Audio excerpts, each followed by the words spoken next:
Hi, and welcome to Dragon Bites, the paediatric podcast aimed at paediatric trainees or anyone interested in child health.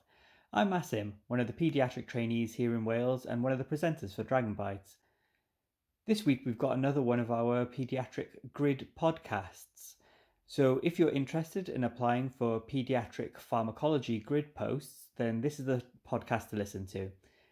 This week we're joined by Dr. Dan Hawcutt, who's one of the paediatric pharmacologists at Alder Hey Hospital, and James Moss, one of the current paediatric pharmacology grid trainees.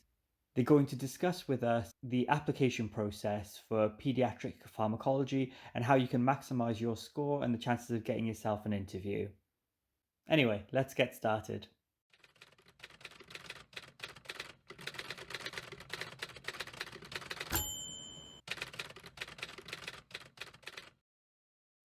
So hi everyone, I'm Asim, and we're here with another careers podcast for grid application. This week we're doing pediatric pharmacology grid application. So I've been joined by Dan Hawcutt. Hi Dan. Hello there. And can you tell us a little bit about yourself, Dan? Certainly. I'm a paediatric clinical pharmacologist. I'm the chair of the Royal College of Paediatrics (CSAC), so the specialty committee who are in charge of training for pharmacology. And I'm an academic paediatrician based in the University of Liverpool, Alder Hey. Amazing. It's very nice to meet you, Dan. Thank you. And we're also joined by James Moss. Hi, James. Hi, Asim. How are you? I'm well, thanks. So James, can you tell us a little bit about yourself as well? Yeah, of course. Yeah. So my name is James Moss. I'm a pediatric clinical pharmacology trainee. I'm based at Alder Hey Children's Hospital, and I started my grid training in 2018. Amazing. Right, very nice. Well, I already know James from before, but nice to meet you again, James.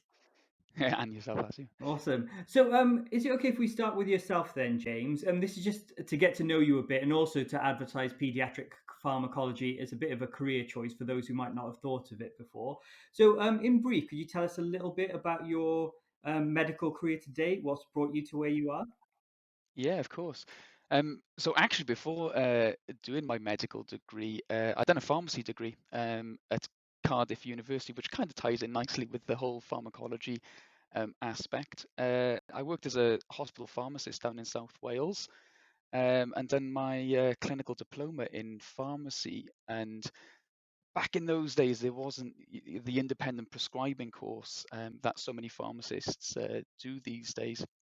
And as I was doing my diploma, I actually found that I was more interested in the diagnostic element, which I felt was missing in pharmacy, and therefore went back to do medical school in Birmingham. So I'd done the graduate entry course at Birmingham University, and then continued my foundation training in the Birmingham area. I then applied to do pediatrics and up in the North Wales deanery, and completed my ST1 to ST5 training in the Wales deanery. So for DGH training, all of that was actually in North Wales, but then we'd done our tertiary placements elsewhere. So, for example, we've done our neonatal tertiary placement at Arrow Park Hospital, and my paediatric tertiary placements at Alder Hey Children's Hospital.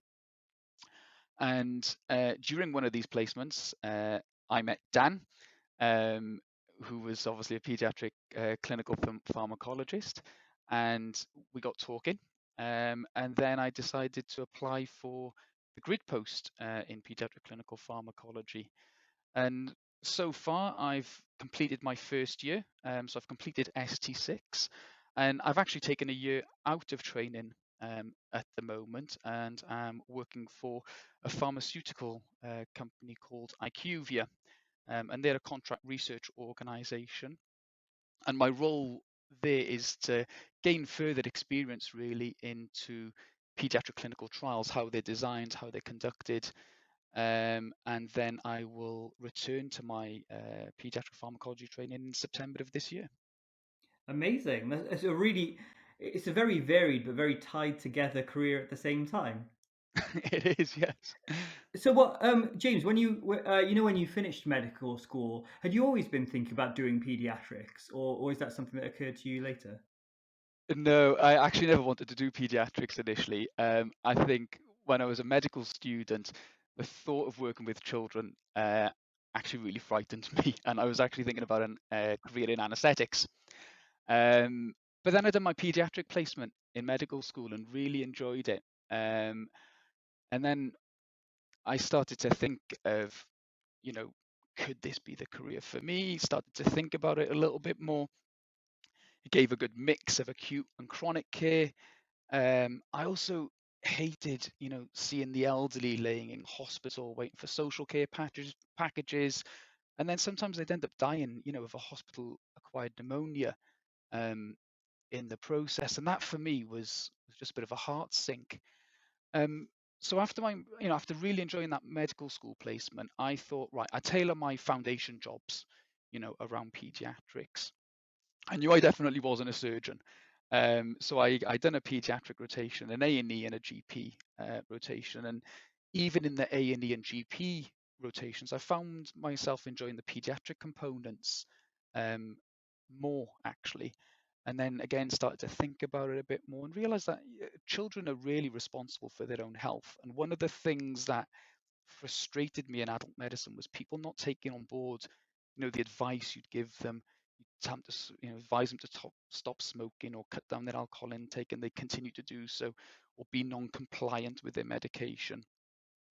And I think, being able to advocate for children and, you know, aim to get the best out of them was actually something that I really enjoyed. Um, but also, I think one of the things you've really got to enjoy your career. Um, so I enjoy pediatrics, and I think if you're not enjoying what you're doing, it's going to be even more challenging. So even though pediatrics is a challenging career, I think it's actually really rewarding as well. I mean, I completely agree. It's one of the joys of, even though you're working a lot, you enjoy all your time at work. So what was it that drew you to pharmacology? Yeah, so I think because of obviously my background in pharmacy, I've always had an interest, in medicines and pharmacology. Um, and there is a need for more pediatric pharmacologists. There aren't many in the UK at the moment, or worldwide actually. And children are still classed as therapeutic orphans. Until 2007, it wasn't mandatory that you know children had to be involved in clinical trials. And what used to happen is they just used to take a bit of a take the drug that he was or the dose used in adults, reduce it by a bit, hope it worked in children. There was no real monitoring of the side effects. And therefore, I wanted to join the pediatric pharmacology community to kind of help advocate for these children, really. That's brilliant. It's really well put. And then just one final question. I was just wondering I mean, pharmacology is quite a specialized sub area. I was just wondering what you find the most rewarding part of your job is in this field. Yeah, so the good thing about the Pharmacology Grid training post is actually it's a mix of pediatric pharmacology, but also general pediatrics as well. So the aim is that you come up with a qualification in in pediatric pharmacology, but also gen peds, and that's because most clinical pharmacologists are also working as general pediatricians. Um, so I'm on the clinical pharmacology CSAC, and Dan, myself, and the other CSAC members have just been reworking the pediatric pharmacology curriculum actually to make sure those general pediatric competencies are included. And for me, I still enjoy the acute nature of being a pediatric registrar and treating those children who are sick and seeing them get better is probably still one of the most rewarding aspects of my job, and I still get to experience that doing this grid training program. When you look at, I guess, the pharmacology aspects of the job, then there are rewarding aspects there as well. So, being sub-investigator on clinical trials that are trying to find new treatments for rare and life-limiting diseases. And although a lot of these drugs will unfortunately fail, there will be some that are successful, and being part of that for me is quite rewarding. And also from a personal kind of academic perspective, this role has allowed me to get a few publications under my belt, and that's a nice sense of achievement as well, especially when you first start out, I think. Lovely. Well, thank you very much, James. What I wanted to get an idea about, Dan, is what the actual pediatric pharmacology grid post involves. You know, how long it is, and what posts you have to do. Could you tell us a little bit about that? I can. So there's two. So first of all, we have a new grid syllabus curriculum online on the Royal College website. So we have been through the process of updating it to align with shape of training, and that's all live and up there. So we have got a published curriculum on the Royal College's shape of training website that sort of gives you the facts, if you like. But I guess what that doesn't tell you is how you go about doing it and what the options are. So currently we have two training centres. We have the Royal Derby Hospital and we have Alder Hey. And they're slightly different training experiences in both sites, but they both fulfill all the requirements that we need. And we're quite, for the latest trainee, we're very much looking at doing some cross-site training between the two to make sure that they get the full range of the experiences between the two. From the Alder Hey perspective, we bundle training into two distinct parts. So there's 6-month blocks, 2 or 3, depending if you're doing 2 or 3 years of grid training, based on Alder Hey's clinical research facility. So that is where you are acting as a clinical pharmacologist delivering a clinical service. And part of that clinical service is looking at polypharmacy ward rounds, drug rounds, complex prescribing things, hospital drugs and therapeutics committees, medicines management committees, doing the work of the hospital around sorting out complex patients with difficult medicines issues. Part of it is looking at clinical trials in children, getting on delegation logs, learning how to consent for research, looking at the differences between clinical trials and investigational medical products, so CTIMPs versus academic studies versus the different moral and ethical dimensions of having children in studies where their benefit is not guaranteed compared to clinical medicine, where you're doing things because you honestly believe you're more likely to do more good than harm. So there's that aspects within the 6-month blocks on the CRF, and then beyond that we have 6 month blocks in places where the prescribing is challenging, difficult, complex. So it might be, and it very much we tailor it to people's interests. So the latest consultant we've got, Dr. McWilliam, he's very interested, both from a professional and a research perspective, around the effects of renal failure and the effect that has on the pharmacology of drugs. So he's done some work with our renal team and some placements with them. When I came through, I did some work on the neurology and oncology teams to make sure that those sort of complex prescribing issues were considered fully.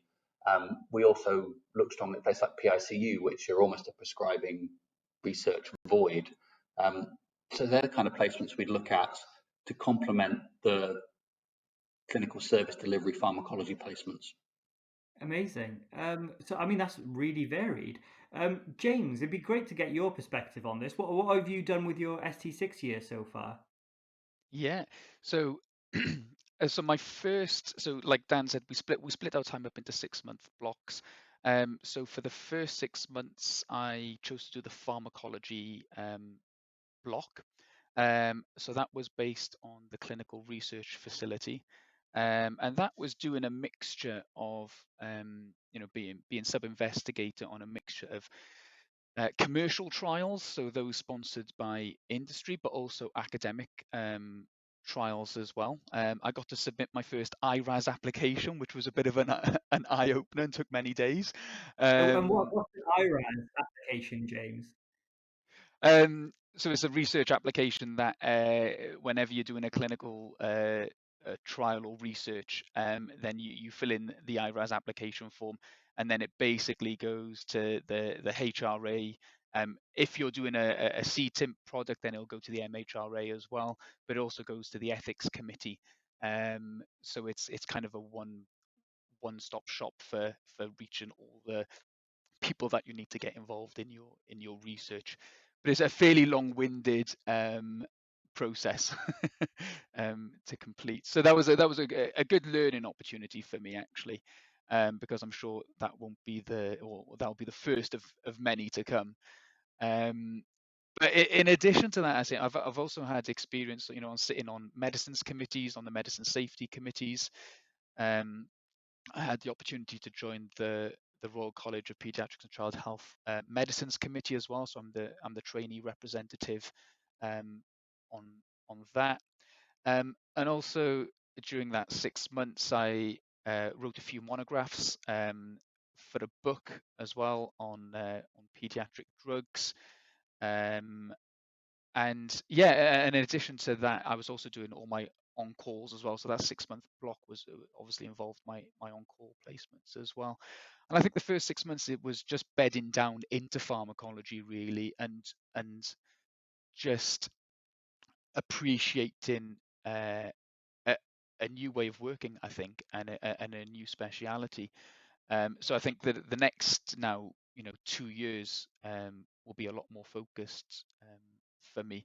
But the second 6 months, I chose to do renal medicine, obviously because a lot of drugs can cause acute kidney injury, and I thought that would be a good specialty then. That ties in nicely um, with pharmacology. And so just to give you an example, on my next rotation now is ST7. Again, I'll be doing my 6 months of pharmacology, but then the second clinical placement I've chosen is oncology. And that's because of obviously all the cytotoxic drugs that are used, a lot of adverse drug reactions associated with those. So I'm trying to pick my clinical placements in conjunction with Dan um, to let me gain or get the best experience from a pharmacology perspective.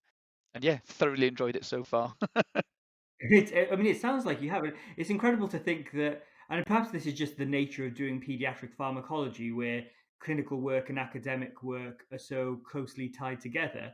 But it sounds like you just achieved a phenomenal amount in your first year just by listing all of that. Yeah, I think it is. It is one, when you are involved as research, it's not just sitting at your desk doing research. You are actually spending time with patients as well, and I think that's what I really enjoy about it. Wow. It was something that you mentioned earlier, James, that you're currently doing, and from what I understand, this is a year out of program that you're doing at the moment. That with in a working with the sort of private industry. Do you mind just telling us a little bit about that as well? Yeah, of course. Yeah.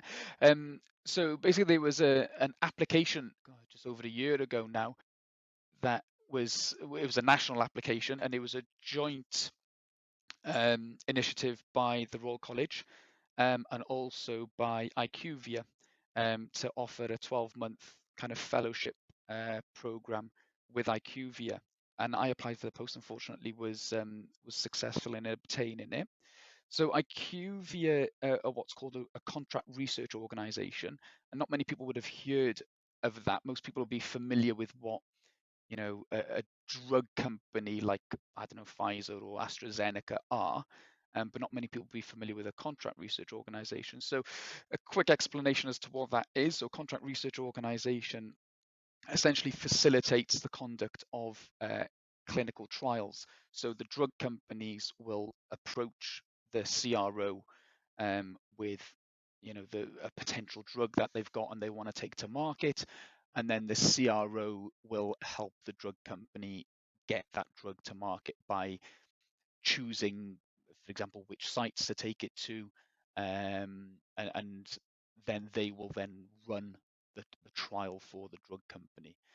Um, so I sit within the Paediatric and Rare Disease Centre of Excellence at IQVIA, and that was intentional, obviously, with the paediatric aspect to try and get a better understanding and appreciation of how clinical pediatric trials are run, and also understanding how industry is different to the academic world as well.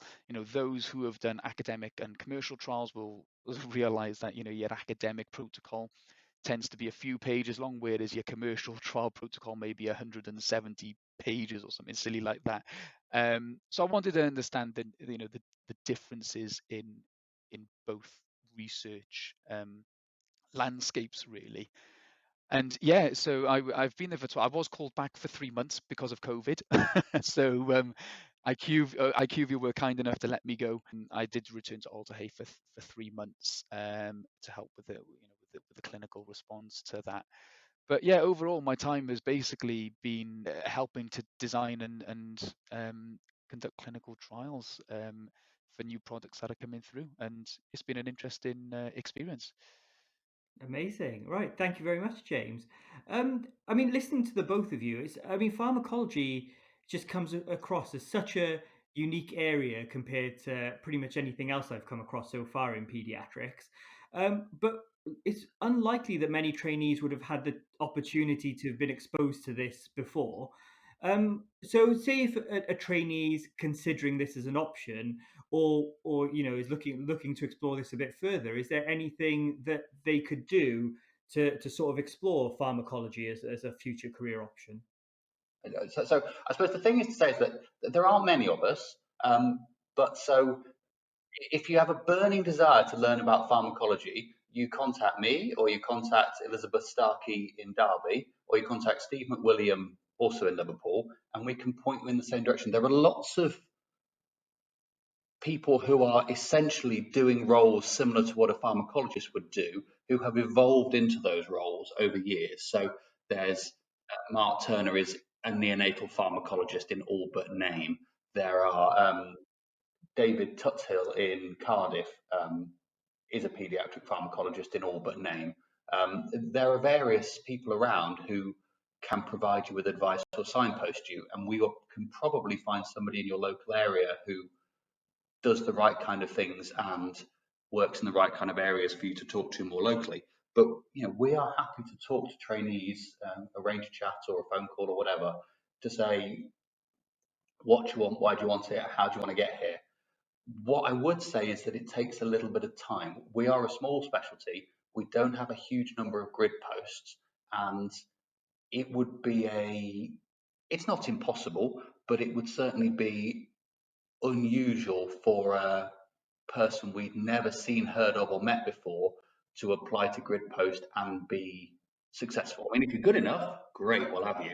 But people tend to have shown their hand and expressed an interest beforehand, and we will work with those people to try and make them as employable as possible, obviously in a free and open and fair competition.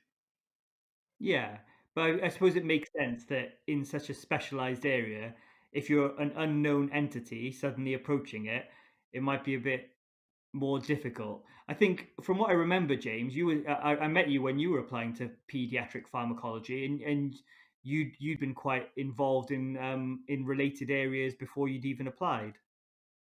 Yeah, so I had actually met Dan on one of my, Alder Hey placements, and we got talking about the grid process, and therefore, because I wanted the job, I obviously tailored my CV and then started working on pharmacology related, research and interests really to beef that up. So I think one of the things I'd say is if you are interested in it, there are things that you can do at any hospital. So, aiming to sit on a drugs and therapeutics committee, for example, even if you're not a member, most hospitals will let you at least sit in and observe the process. So that's something that most pediatric pharmacologists will be involved with. And also, you could try and be a sub-investigator on clinical trials. So, it's unlikely to be an early phase clinical trial like we do at Alder Hey, but there's a lot of phase 3 trials that happen right up and down the country. And it would be approaching your research lead maybe in your department and saying that you've got an interest in research, and are there any trials that they're currently running where you could be a sub-investigator. Now, obviously, you'd have to do your GCP course first, but actually, that's kind of good general training anyway.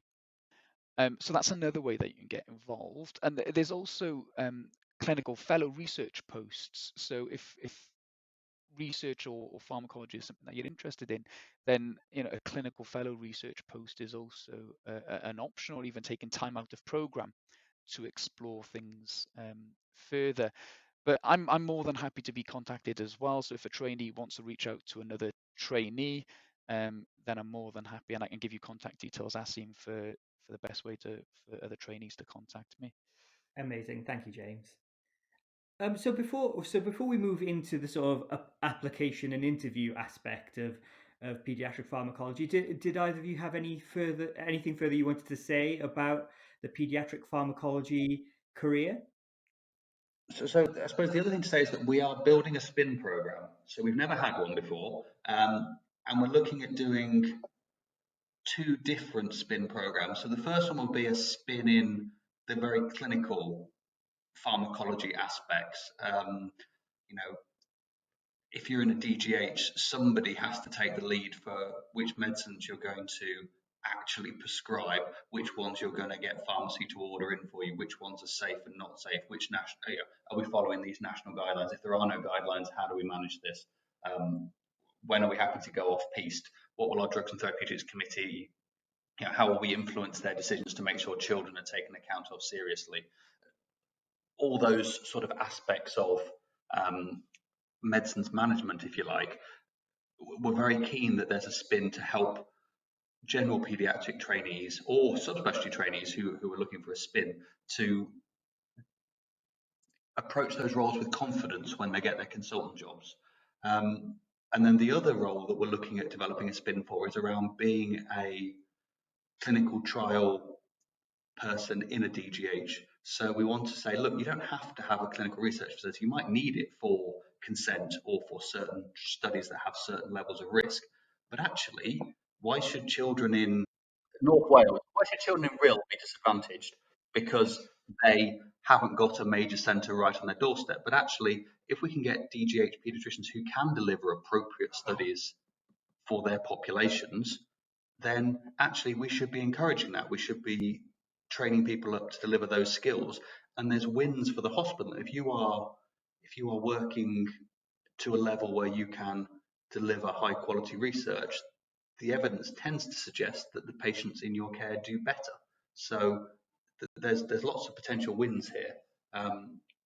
So in the future, it isn't just grid training, I suppose, is what I'm trying to say. There will be other options coming through. Amazing. That's really exciting stuff to hear as well. And James, did you have any further thoughts before we move on? I think I'd like to make it known that it is a great speciality and exciting. I think not many people have heard of it, essentially. So I think thank you, Asim, for letting us have this opportunity to let people hear about the speciality, because I still have conversations with colleagues who don't know what it involves. So I said, more than happy to be contacted if anyone else wants any further advice or information. Amazing. And thank you both for all that information about pediatric pharmacology. I've already learned loads about it that I didn't know before. So I thought, so I thought what we'd move on to next. Let's say, so there's a trainee who's just listened to this and they've decided, you know what, it's my ST5 year coming up next year. I really want to apply for pediatric pharmacology. James and Dan have completely convinced me about this. So, starting with yourself, James, what general advice would you offer trainees who are applying for pharmacology? So I think you can kind of split this into two sections, Asim. I think you can look at a general grid application, and then I think you can look at kind of specific pharmacology stuff. So if we look at the general grid stuff first, look at the college website would be my first bit of advice. There is a wealth of information on the college website about grid specialty and training. Download the grid applicant guide, look at the long listing and short listing criteria, see what grid posts are available. Like Dan has mentioned, in pediatric pharmacology in particular, we don't have a grid post available every year, and that might be the same for other grid positions as well. You can look at previous fill rates, etc. When I think it depends on, you said ST5, Asim, but you might be an ST1 as well who knows this is definitely what they want to do. They definitely want to be a neonatal grid trainee, for example. So I think the earlier you log on and download that shortlist and long listing criteria, the better off you're going to be. And try and hit those criteria early if you can. Just as an example, if you get a publication, or a few publications in a peer-reviewed journal as a first author, that gets you 6 points on this shortlisting criteria, whereas a postgraduate qualification in medical education only gets you 2 points. So you can see how, if you can rack up the score pretty quickly by looking at specific aspects. And even, I think another thing is, even if you don't want to end up doing grid, that short list and long list is still useful for a future career, because one day you're going to be a consultant, and actually going to that list is actually going to stand you a good steed in the future for your consultant application.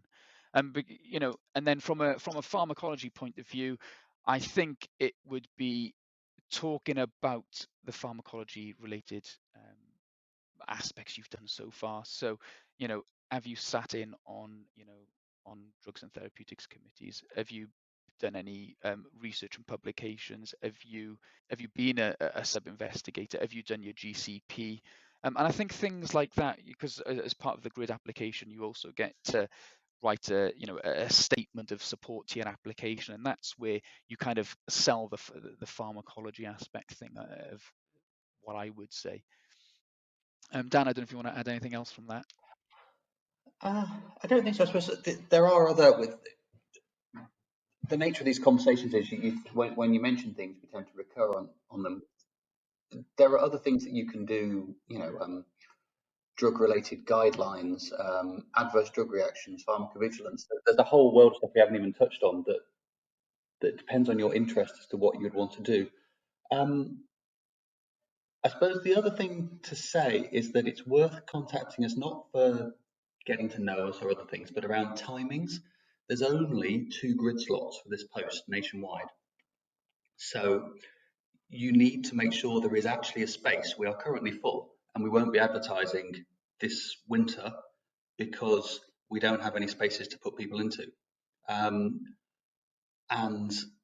if you're interested in being a pharmacologist, part of it is around the timing as well as the quality of your application. So yeah, do just get in touch with us really, so we can make sure you know what's going on. Yeah, that's absolutely worth taking note of. So that's really helpful when it comes to applying for grid pharmacology. Have you got any thoughts about? I know we've already mentioned looking at the grid scoring system on the Royal College website, but are there, in terms of getting as good a score as possible, I always try and direct trainees towards the low hanging fruit that can be quite easy to achieve. Have either of you got any thoughts around that could help?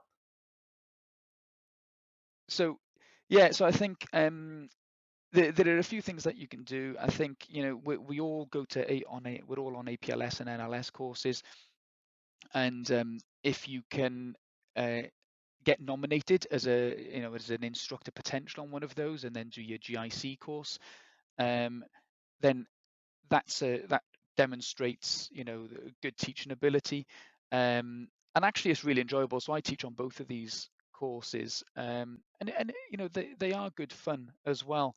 Like I mentioned already, there's the publication aspect. Now obviously it takes a while to get a publication, but if that is in my opinion one way to get an easy score on the short listing and long listing point scoring system.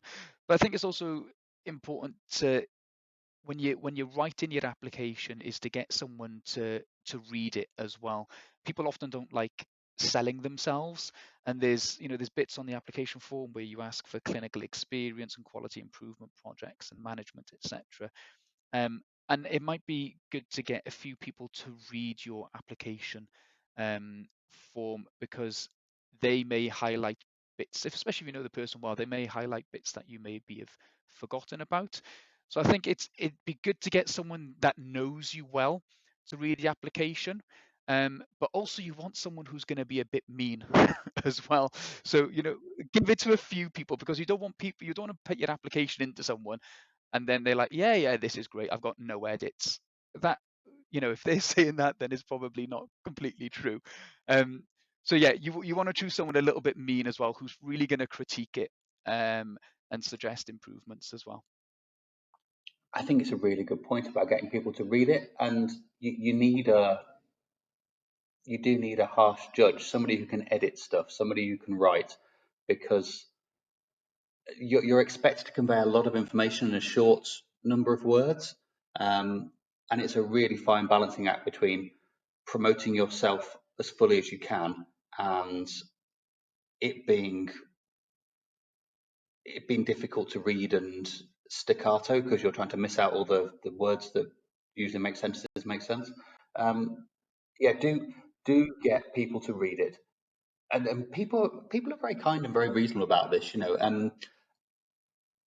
I've read applications for various specialties that have nothing to do with it. You don't have to know about the specialty. You have to know if you've written it down properly. You should know that you've ticked the boxes to apply for the specialty. So you're not looking for a pharmacologist to read your application necessarily. You're looking for somebody who knows how to write and edit. Amazing, thank you. And thank you to James and Dan there for recording this podcast for us. So they've walked us through the application process. In a few weeks' time, we'll release the episode about the interview process. We're just trying to get out all the Grid application podcasts first. But for now, thank you for listening to Dragon Bites.